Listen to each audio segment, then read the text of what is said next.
Halo sahabat, Assalamualaikum. Apa kabar? Semoga sehat selalu dan senantiasa berbahagia. Terima kasih sudah subscribe dan selalu setia menyimak video-video SLMTTV. Semoga Tuhan Yang Maha Kuasa selalu memberikan rezeki yang melimpah ruah dan juga berkah untuk sahabat-sahabat semua. SLMTTV kembali hadir menemani waktu bersantai sahabat dengan alur cerita film-film pilihan. Kali ini SLMTTV menghadirkan sebuah alur cerita dari film yang berjudul Cakra. Film yang rilis tahun 2021 ini mengisahkan tentang perjuangan seorang tentara dan seorang polisi yang bekerja sama untuk mencari pelaku dan otak perampokan dari 50 rumah yang terjadi di hari kemerdekaan negara mereka. Seperti apa kisah perjuangannya? Berhasilkah para polisi dan juga tentara mengungkap pelaku di balik kejadian perampokan itu? Simak alur ceritanya berikut ini. Dan tanpa perlu berlama lagi, langsung saja ini dia alur cerita filmnya.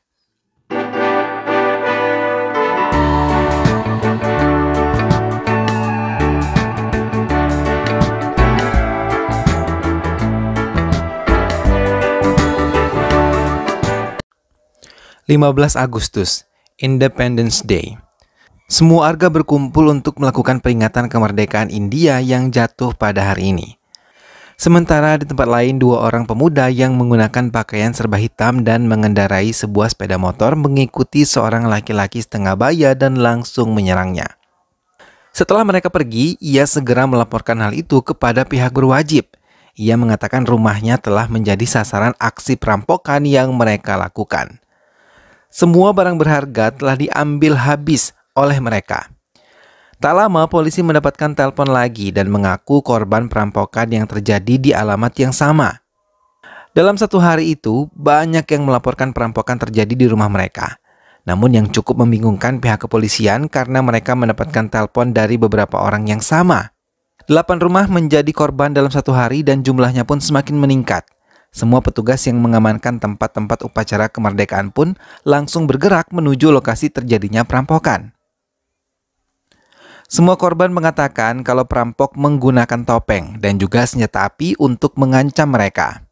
Inspektur yang telah turun ke lapangan mengatakan kalau mereka sama sekali tidak menemukan barang bukti dan menurut korban perampok tersebut telah mengetahui tempat di mana korban menyimpan semua harta milik mereka. Komisaris yang mendengar hal itu merasa menjadi tantangan berat untuk mereka. Ia bahkan baru tahu saat anggotanya mengatakan hampir seluruh kamera pengawas di jalanan tidak berfungsi, padahal semua kelihatan berfungsi di kantor pusat. Gayatri yang diutus untuk menyelidiki pelaku pembunuhan dan pembakaran korban berhasil mendatangi rumah Kasih yang merupakan mafia di Chennai. Hingga ia berhasil menghabisi 2 anak buahnya yang mencoba melawan. Kasih yang sempat melawan langsung ditembak mati olehnya. Setelah berhasil melakukan tugasnya, ia terkejut ketika mendapatkan telepon terjadi kekacauan di Chennai dan perampokan terjadi dalam satu hari. Tiba di kantor, ia membaca laporan dari 49 rumah mengakibatkan kerugian sebesar 70 juta. Gayatri pun dipercaya untuk bisa menjadi ketua dalam penyelidikan perampokan ini. Gayatri mencoba menelpon salah satu keluarganya, tapi ia sama sekali tidak mendapatkan jawaban. Hingga ia terpaksa mendatangi dan terkejut melihat penghuni rumah tersebut mengalami luka hingga ia langsung membawanya ke rumah sakit. Petugas lain mengatakan wanita tengah baya yang dibawa ke rumah sakit tersebut menjadi salah satu korban perampokan. Hingga semuanya meningkat menjadi 50 rumah yang menjadi korban perampokan. Gayatri terpaksa menghubungi Chandru yang merupakan mantan kekasihnya sekaligus cucu dari wanita yang terluka tersebut. Chandru merupakan tentara yang ditugaskan di perbatasan membuat mereka berpisah jauh. Gayatri terkejut ketika mendapatkan kabar kalau Chandru telah pergi ke Chennai 7 jam yang lalu. Chandru yang telah tiba di rumahnya mengamati semua barang-barang yang berserak di rumah neneknya. Hingga ia melihat kejanggalan pada foto ayahnya. Tak lama Gayatri tiba dan mencoba menjelaskan keadaan nenek Chandru. Ia juga menjelaskan 50 rumah telah mengalami perampokan dalam satu hari. Chandru langsung mendatangi rumah sakit tempat neneknya dirawat. Ia merasa sedih karena neneknya merupakan pengganti dari orang tuanya yang telah merawatnya selama ini. Gayatri mendekati Chandru dan mengatakan ia yang akan menangkap pelaku, tapi Chandru mengatakan kita yang akan menyelesaikan misi ini. Sementara di kantor komisaris, ia mendapatkan telepon dari orang yang tidak ia kenali.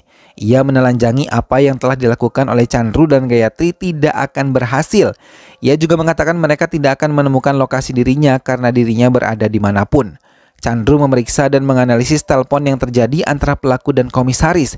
Ia ingin menemukan lokasi pelaku, tapi ia mengatakan kalau suara tersebut adalah suara rekaman yang telah dirancang waktu untuk menghubungi komisaris. Namun tanpa mereka sadari, dua pemuda yang menyamar menjadi petugas di call center memasuki kantor polisi dan mencoba meretas keamanan di ruang kontrol.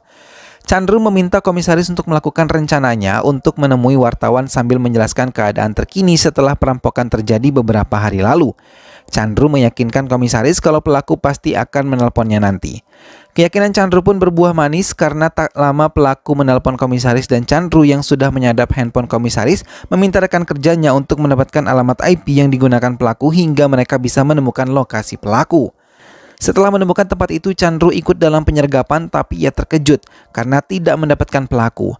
Ia hanya melihat beberapa unit komputer yang telah digunakan sebelumnya dan dihancurkan sebelum pelaku pergi. Chandru mengadakan pertemuan dengan semua petugas polisi termasuk Gayatri.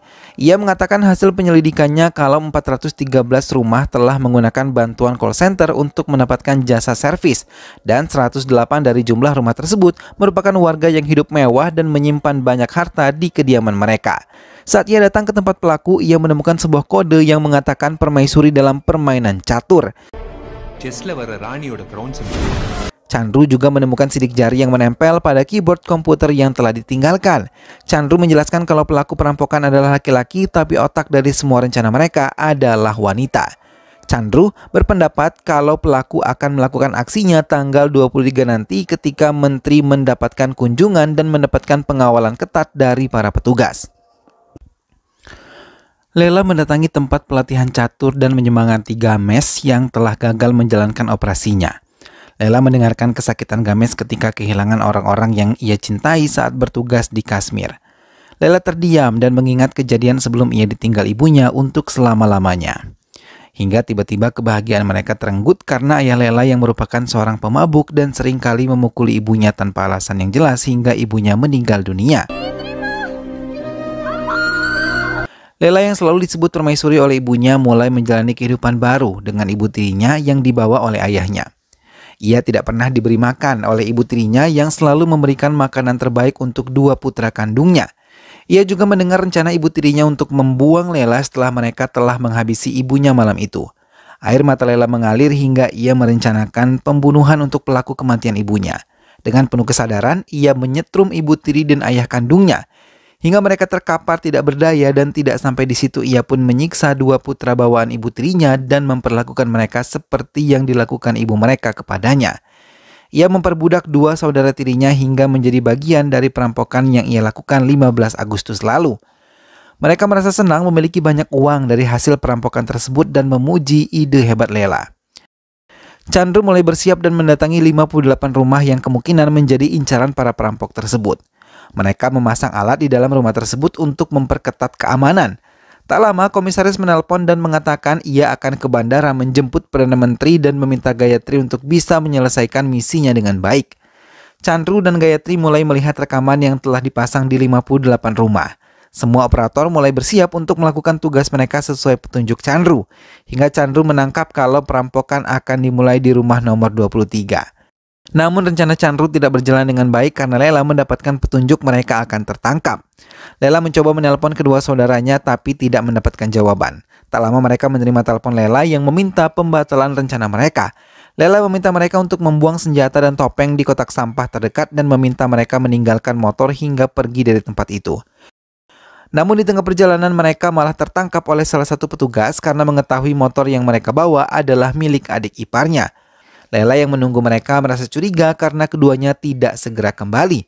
Nenek Chandru yang telah sadar membuat Chandru meninggalkan ruang kontrol dan langsung menemui neneknya di rumah sakit. Sang nenek menceritakan apa yang telah terjadi hingga ia sampai memohon kepada para perampok untuk mengembalikan medali milik putranya. Tapi bukannya mendapatkan medali itu kembali, ia malah dipukul hingga pingsan.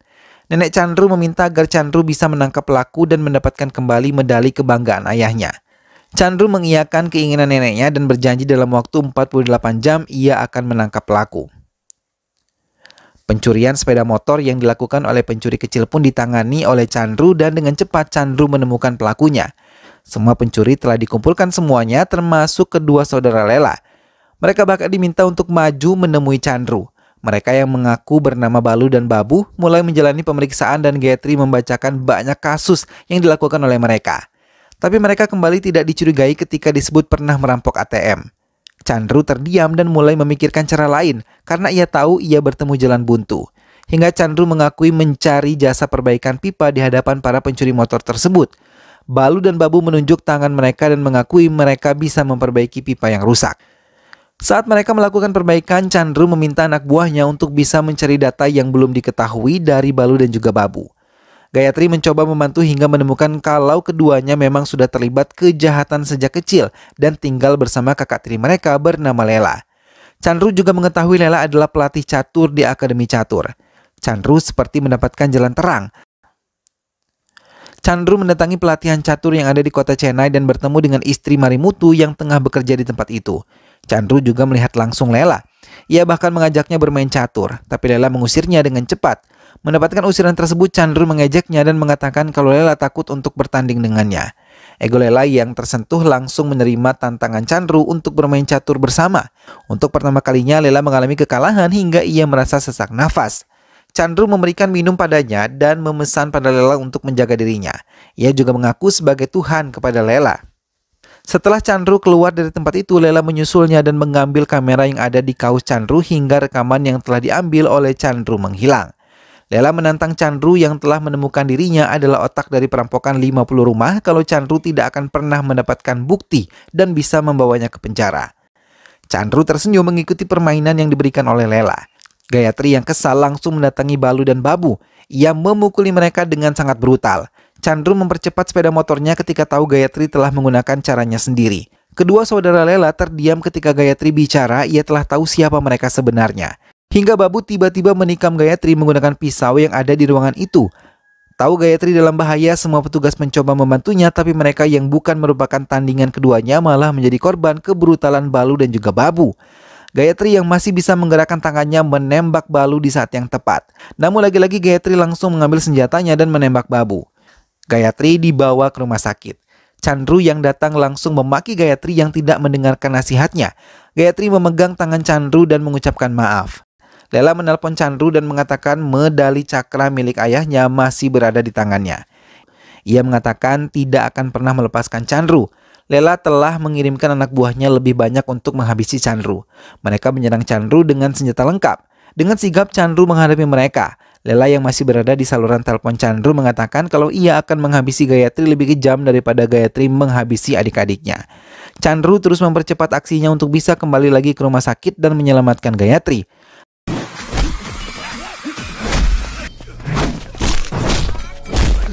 Lela menyamar menjadi dokter langsung mendatangi rumah sakit di mana Gayatri dirawat.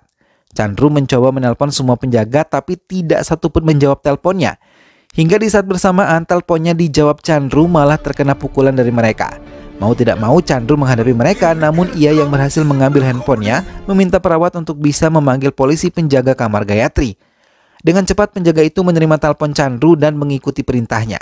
Petugas yang telah mengikuti perintah Chandru membuat Lela terkejut ketika melihat kamar yang ia datangi bukanlah kamar Gayatri. Chandru langsung menelpon Lela dan mengatakan ia tidak akan pernah bisa lepas kembali dari hukuman yang wajib ia terima.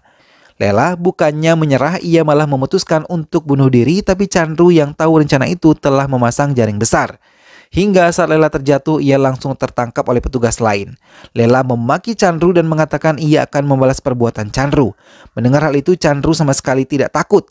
Ia bahkan meledek Lela yang belum begitu matang menjalankan kejahatan. Hingga ia tahu ia telah menyembunyikan medalinya di bawah tanah. Dan dengan medali cakra tersebut, Chandru bisa membuktikan kalau Lela adalah otak dari semua ini karena sidik jarinya tertangkap di medali. Chandru merasa senang karena neneknya telah kembali ke rumah. Ia merasa terkejut ketika mendapatkan telepon dari Lela yang mengatakan permainan baru saja dimulai. Film pun selesai.